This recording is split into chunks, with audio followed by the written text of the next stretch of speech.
La paz de Dios, hermanos. Vamos a pedir la bendición de nuestro Dios a través de la oración para el estudio de su palabra santa. Vamos a inclinar nuestros rostros, oramos. Dios y Padre que estás en los cielos, Señor, una vez más en esta tarde, alabamos tu nombre y te bendecimos porque tú eres bueno. Gracias por tu amor, gracias por tu misericordia y gracias por darnos la bendición de poder estar aquí en tu casa y poder estudiar tu palabra. Señor, abre nuestro entendimiento. Te suplicamos humildemente que nada nos perturbe ni nos distraiga, que podamos comprender, Señor, el mensaje de tu palabra, la enseñanza que tú quieres compartir con cada uno de nosotros.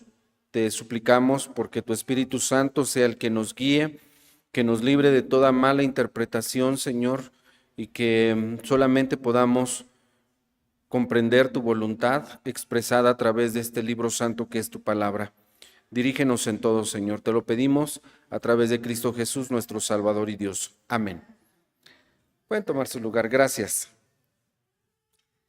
Hace 8 días comenzamos el libro del profeta Zacarías y mencionábamos que hay visiones en este libro que pues obviamente tenemos que ir entendiendo a la luz del contexto histórico y el significado de los elementos que aparecen en estas visiones. Capítulo número 2, hay una visión más. Ahora dice el profeta: alcé después mis ojos y miré, y he aquí un varón que tenía en su mano un cordel de medir. Esa es la figura. Esa es la visión. Acuérdense también del detalle que hay un ángel que le está mostrando estas visiones a Zacarías. Si no las está viendo directamente, sino un ángel se las está mostrando. En esta visión, que es en esta visión del capítulo 2, vamos a ver nosotros que habla de la seguridad, de la restauración de la ciudad santa, como se le llama por única ocasión en toda la Biblia, hacia Jerusalén.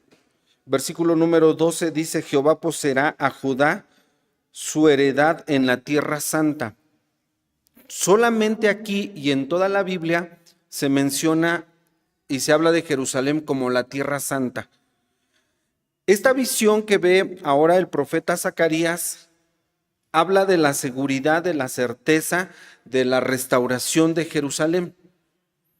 Ya en la primer visión vimos nosotros cómo Dios prometió que se iba a restaurar. En 1:16 dice: por tanto, así ha dicho Jehová, yo me he tornado a Jerusalén con miseraciones, en ella será edificada mi casa, dice Jehová de los ejércitos, y la plomada será tendida sobre Jerusalén. Dios mismo dice ahí, se va a tender esa plomada. Esa es la promesa. Ahora viene la visión en donde se ve a un varón que tiene en su mano ese cordel para medir. Según la interpretación, este varón es visto en otras visiones y es relacionado igualmente con el ángel del Señor.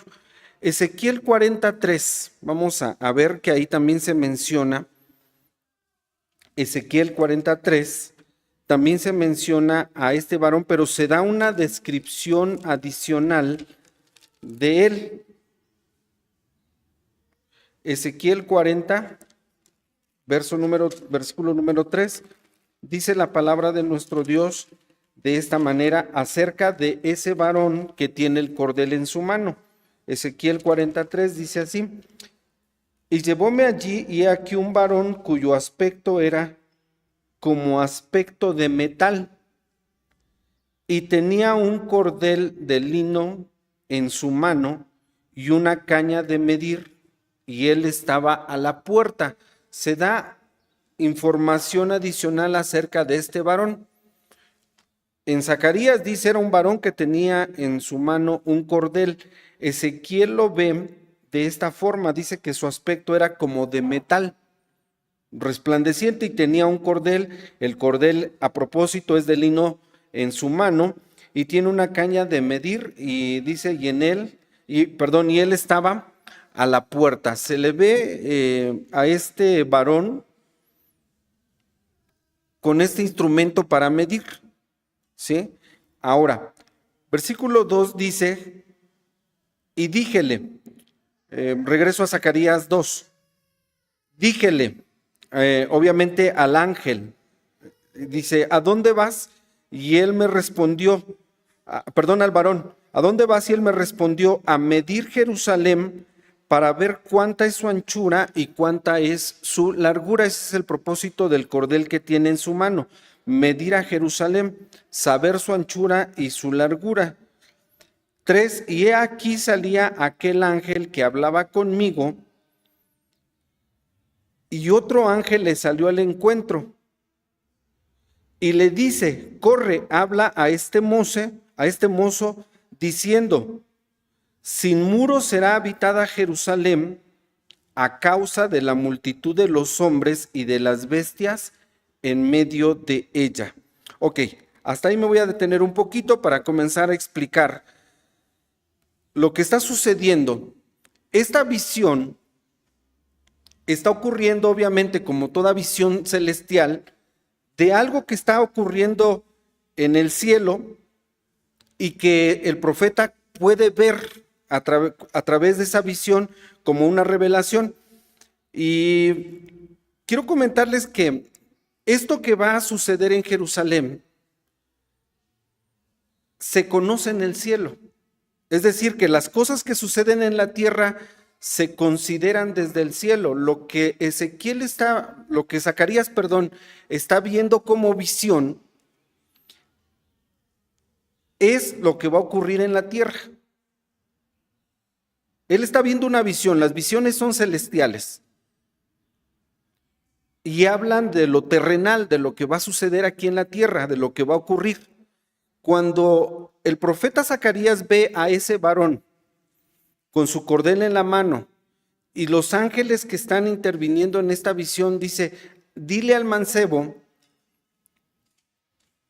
que esto que va a suceder, dice el versículo 4, hablando de Jerusalén, de que el varón iba a ir a medir con ese cordel la anchura y la largura de Jerusalén, dice, sus medidas, sus muros, los muros de Jerusalén no van a servir de mucho por tanta gente que la va a poblar.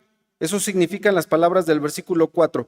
Sin muros será habitada Jerusalén. Es decir, no van a ser necesarios los muros en Jerusalén por dos razones. La primera, por tanta gente que va a venir a poblar Jerusalén. Y la segunda se va a explicar más adelante porque dice Dios, yo voy a servir de muro. ¿Para qué sirven los muros? ¿Para qué servían las murallas en aquellas ciudades antiguas de tiempos bíblicos? Para protección. Y en esta visión se le está dando a conocer al profeta Zacarías que Jerusalén no va a necesitar de muros. No va a haber necesidad, porque si hubiese muros la gente no cabría en Jerusalén. Está anunciando el regreso de todos los judíos de los 4 puntos cardinales a poblar Jerusalén. Ese es el significado de esta visión. Ese varón que tiene entonces el cordel para medir, los eruditos dicen que es el mismo del capítulo 1, versículo 8, que vimos hace 8 días, cuando dice que vio un varón que cabalgaba sobre un caballo bermejo y ese caballo estaba entre los mirtos. ¿Se acuerdan de esa visión? Esa fue la primera visión. Un varón montado sobre un caballo bermejo. Capítulo 2 es el mismo varón, según los comentaristas, pero ahora tiene un cordel en su mano. Es ese mismo varón. Y si ustedes recuerdan que en el capítulo 1, versículo 11, dimos el significado de quién era ese varón. Y ellos hablaron, 1:11, a aquel ángel de Jehová que estaba entre los mirtos. Allí está, no necesita interpretación. Allí está el significado. El varón que cabalga sobre el caballo bermejo, que está entre los mirtos, es el ángel de Jehová. Capítulo 2, versículo 1, es el mismo varón, pero ahora con un cordel. Va a tomar medidas de Jerusalén, pero cuando él va a medir, los ángeles dicen, ¿quién? Dice, ¿a dónde vas? Dice, voy a medir a Jerusalén. Pasa un ángel y le dice al otro, avísale, corre, dice versículo 4, corre y dile a este mozo que Jerusalén va a ser habitada sin mura. Es decir, no va a haber necesidad de medir. Van a venir muchos habitantes allí a Jerusalén. No van a necesitar esos muros. Eso es lo que se entiende y se explica de esta visión.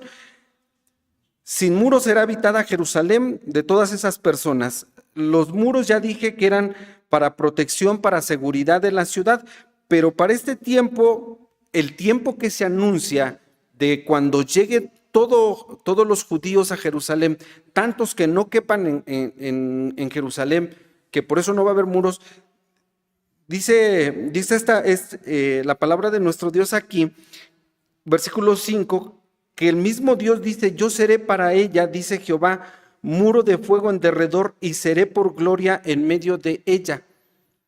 Jerusalén no necesita murallas para protección, para seguridad, no necesita eso.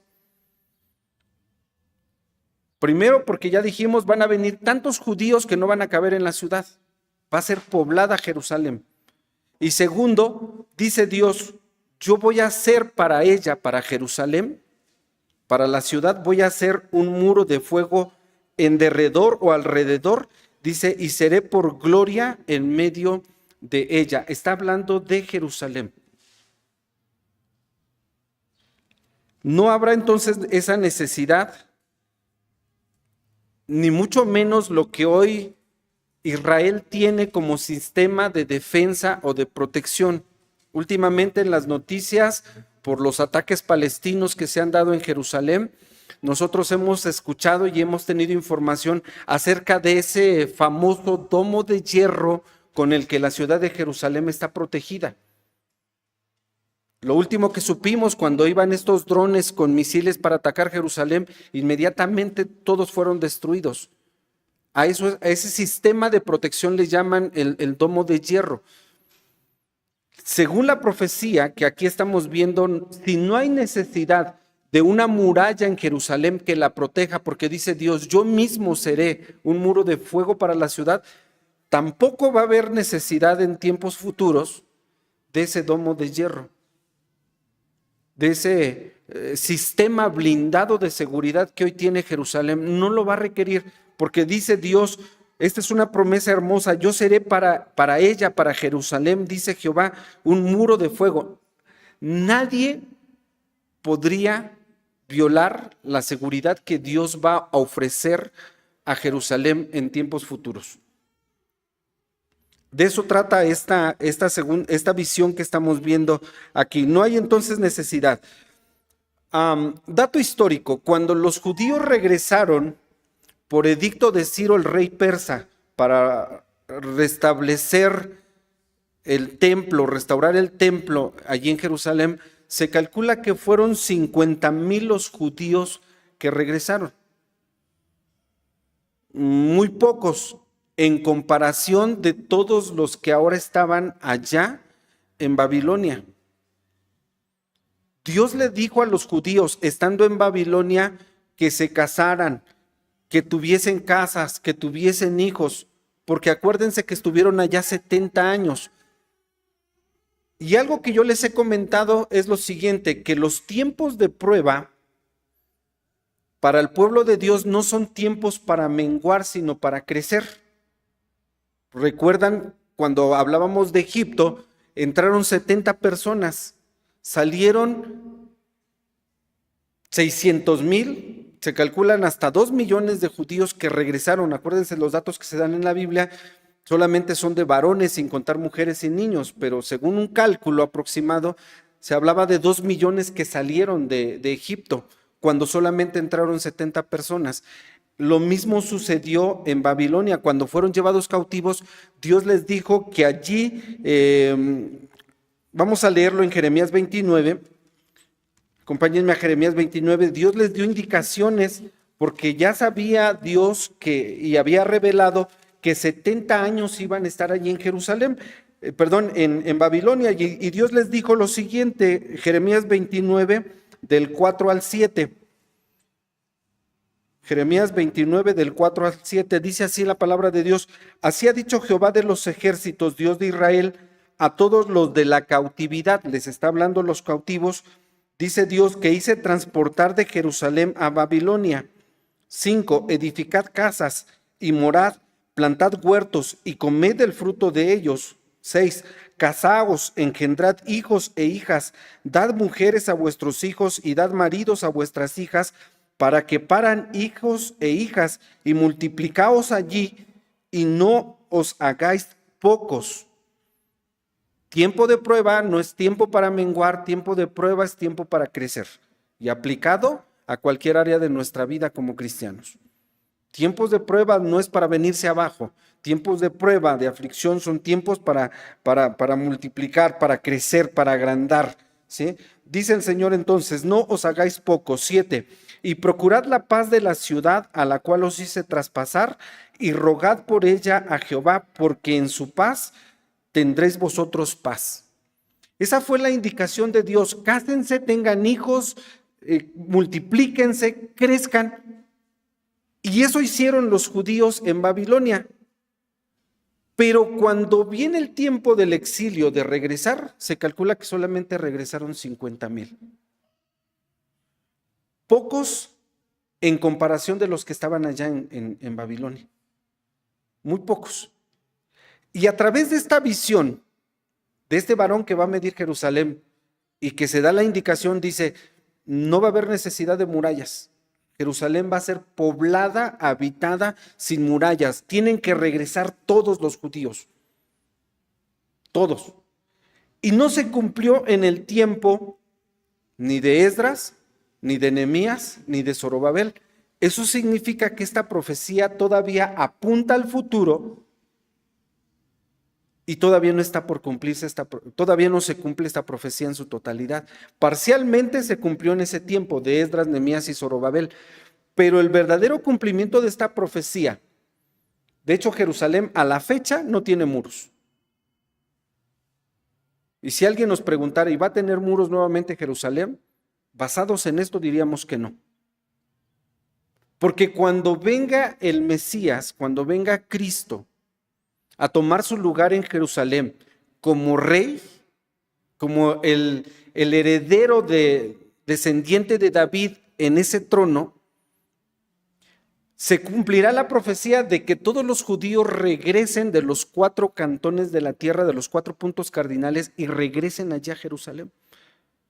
Entonces no fue el cumplimiento total en este tiempo, aunque Dios les dijo que tendrían que regresar, ¿sí? Esta tierra, Jerusalén, que disputan palestinos y judíos hasta el día de hoy, Dios dice en su palabra que pertenece a los judíos. No estamos haciendo un juicio, estamos basándonos en la palabra de Dios. Esa tierra, Jerusalén, pertenece a los judíos. Dios se la dio a ellos por heredad. Y dice el Señor que van a regresar y va a venir tanta gente a Jerusalén que no cabrían si hubiese murallas. Por eso es que no va a haber necesidad de murallas. Versículos 6 al 9, por favor. Ahora les dice Dios a través de esta visión, huid de la tierra del Aquilón. El Aquilón es el norte. El lugar se está refiriendo a Babilonia. Salgan de allá, les está diciendo Dios. Dice Jehová, pues por los 4 vientos de los cielos os esparcí, dice Jehová. Oh Sión, los que moras con la hija de Babilonia, dice, escápate. ¿Por qué les dice escápate? Porque terminando los 70 años del cautiverio babilónico, Dios les dice, sálganse de allí, ya se multiplicaron, ya hicieron lo que yo les dije que hicieran, ahora sálganse de allí y vénganse a Jerusalén. regresen, ya tienen la orden de salir, regresen todos. No regresaron todos. ¿Por qué les dice Dios que regresen? Porque si ustedes se quedan en Babilonia, Babilonia va a ser invadida, va a ser destruida. De hecho, Babilonia como imperio solamente duró 70 años. Los 70 años del cautiverio babilónico, y después vinieron ya los medopersas, ¿sí? Pero esa es la razón por la que les dice: la que moras con la hija de Babilonia, escápate, sal, porque cuando caiga Babilonia, si tú estás allí, lo más recomendable es que te salgas, ¿no? Y vean que Dios opera de la misma manera, hermanos. A nosotros el Señor nos ha dado indicaciones de salir también. Cuando las profecías se cumplan, yo sé que hay muchas cosas que a lo mejor no tenemos mucha certeza. Lo que sí sabemos es que cuando Cristo venga, en esos dos eventos que nosotros conocemos como el arrebato y la segunda venida de Cristo, vean lo que va a hacer Dios para que no padezcamos aquí en la tierra cuando venga la aflicción de este mundo. Nosotros vamos a ser tomados, vamos a ser sacados. Lo que les está diciendo Dios es: sálganse de Babilonia porque viene, va a ser destruida. Lo que va a hacer Dios con la iglesia va a ser quitarla para que no pase por el tiempo de la tribulación. Lo que vemos aquí aplica para más al futuro. ¿Dónde dice esto? Vamos al libro de Apocalipsis, por favor.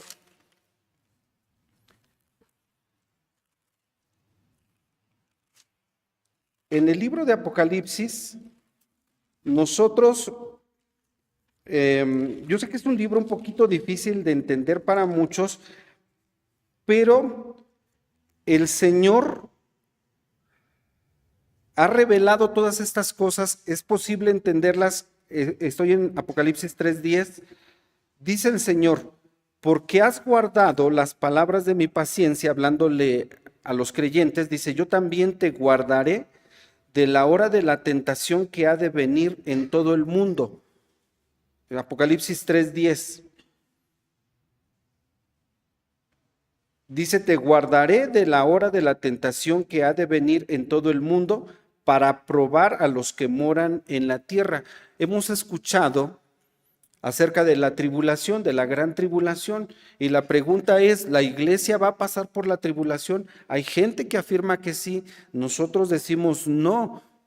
Dios, así como le dijo a los judíos: salgan de Babilonia porque va a ser destruida, llegó su fin, va a terminar, salgan. Así también Dios a nosotros nos ha dicho: ustedes van a salir, y dice: yo los guardaré de la hora de la tentación que ha de venir sobre el mundo. La iglesia no va a pasar por tribulación, ¿sí?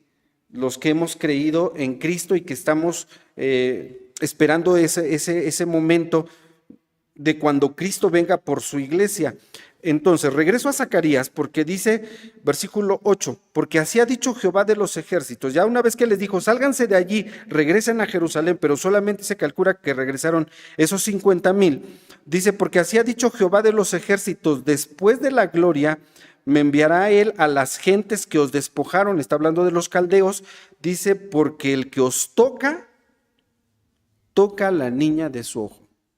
Dice: cuidado, quien toque a un judío, quien toque a alguien de los de mi pueblo, ¿sí? Está hablando de ellos como pueblo. Dice: porque cualquiera que os toca, toca a la niña de mi ojo. Vean el cuidado de Dios para con su pueblo, para con Israel. Dice: nadie los puede tocar, son la niña de mi ojo. Obviamente todo esto basado en la grande misericordia y el amor de Dios. No está hablando tanto de Jerusalén, sino del pueblo que va a ser guardado, que va a ser protegido, ¿sí? Y que Dios anuncia que van a regresar los judíos y van a morar allí en Jerusalén.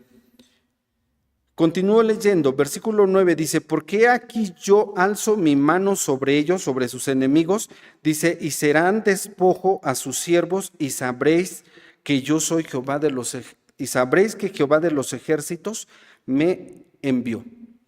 Entonces, esta profecía, esta visión que nosotros estamos viendo, no se ha cumplido, no se cumplió en su totalidad, sino tiene un cumplimiento todavía tardío cuando todos los judíos, y hay otros textos que hablan de esto, que todos los judíos van a ser recogidos de los 4 puntos cardinales para llegar a Jerusalén, para habitarla en el tiempo cuando Cristo venga como a reinar ahí sobre Jerusalén, tome su lugar sobre esta ciudad. Ese cumplimiento entonces de todas estas cosas solamente van a ser, como dice este texto que acabo de leer, para la gloria de Dios, para que sepan de su fidelidad, de su veracidad, ¿sí? Porque el Señor no miente y Dios va a habitar allí con ellos.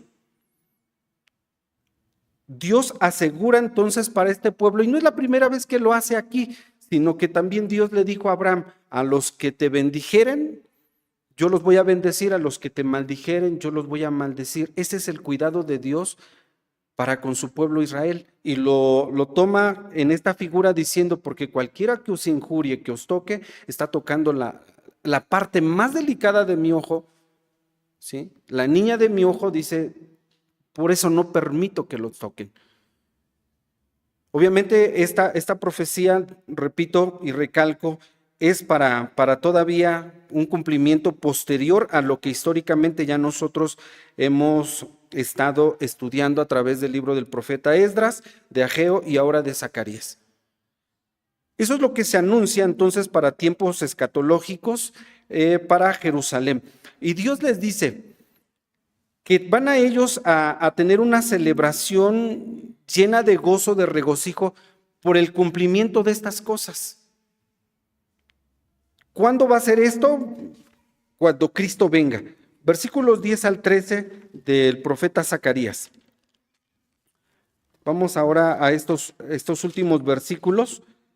Capítulo 2 dice: canta y alégrate, hija de Sión, porque aquí vengo y moraré en medio de ti. Esta es la primera razón ahora de por qué van a cantar, de por qué se van a alegrar. No tanto porque tengan un templo. Recuerden que ya el profeta Ageo anunció: la gloria de ese templo va a ser mayor porque allí va a estar el Mesías, porque allí va a estar Cristo. Y el motivo de gozo es, dice el Señor, porque yo vengo y voy a morar en medio de ti. Esa es la razón por la que van a tener que ser congregados todos los judíos, para que cuando Cristo venga, Dios encarnado, que es Cristo, cuando Él dice aquí, venga y more en medio de ti, dice entonces tú cantes. Va a haber una celebración grandiosa en Jerusalén por todos los congregados, todos los reunidos. Cuando Cristo venga a habitar precisamente en medio de ellos. Esa es la primera razón del regocijo. Dice: y uniránse muchas gentes a Jehová. A ver, aquí hay un detalle que nos interesa a nosotros. Vienen, ya se anunció que vienen todos los judíos.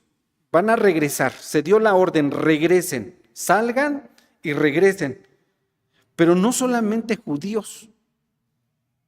Versículo 11 dice: se van a unir muchas gentes a Jehová.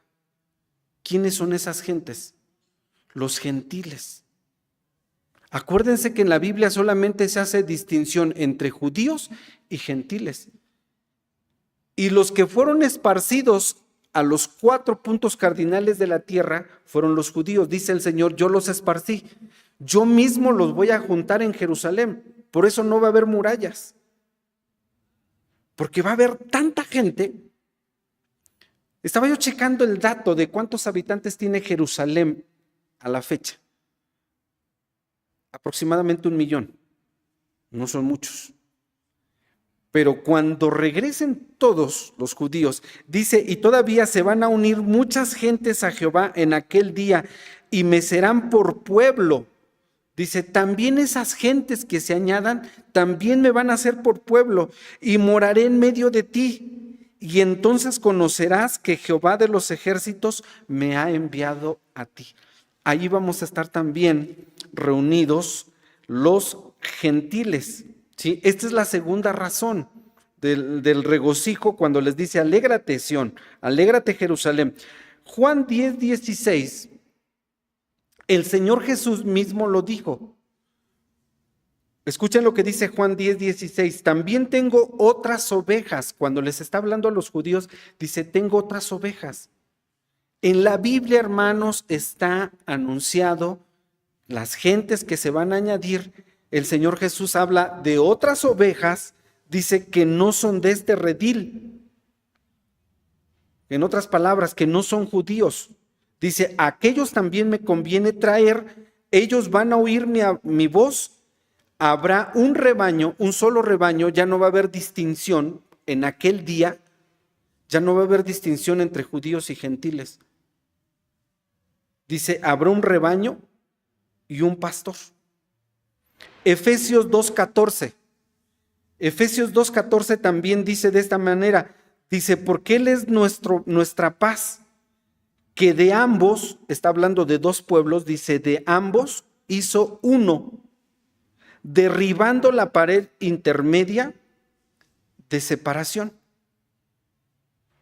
Ahora, por si esto fuera poco, lo que estamos viendo en San Juan 10:16 y Efesios 2:14, dice de ambos, de los dos, dice va a ser un solo pueblo, derribando la pared intermedia de separación.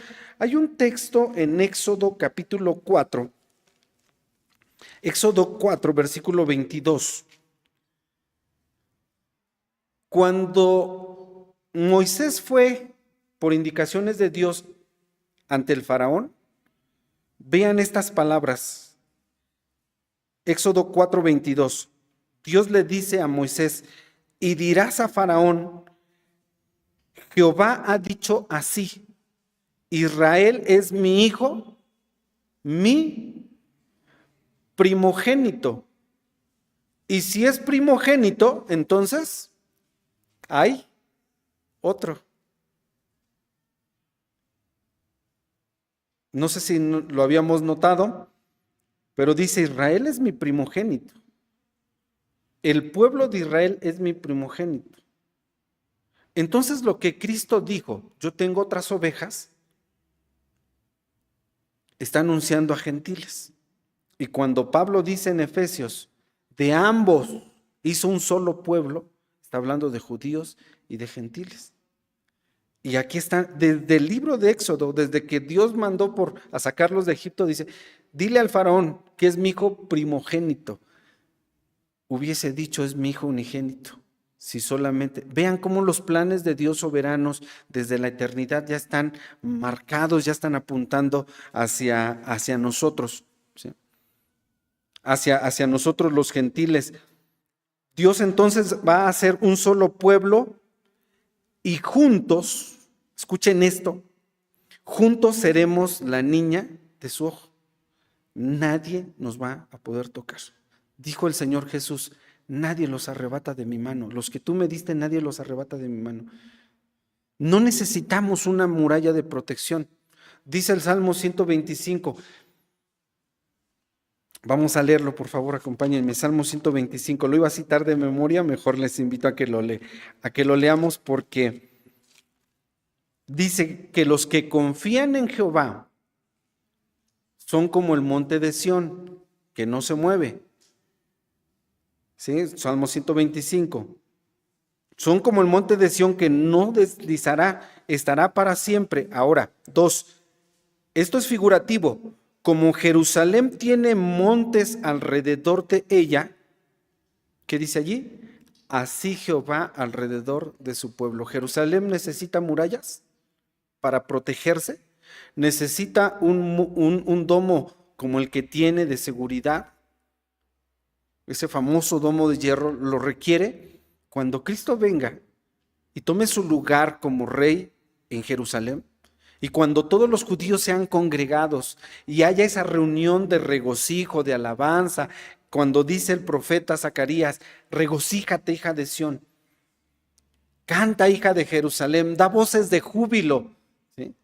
Allí vamos a estar reunidos, por eso dice, se añadirán otras gentes, allí vamos a estar y juntos seremos la niña del ojo de Dios, nadie nos podrá tocar y por eso Pablo dice, nadie nos apartará del amor de Cristo, somos un solo pueblo, somos la niña del ojo de Dios. Vean el amor, el cuidado, la protección de Dios para con cada uno de sus hijos. Y entonces la bendición de Abraham, que dio Abraham para su descendencia, cuando le dice: los que te bendigan, yo los voy a bendecir; los que te maldigan, yo los voy a maldecir, no aplicaría entonces solamente para judíos, porque ellos son el primogénito, según Éxodo 4 que leímos.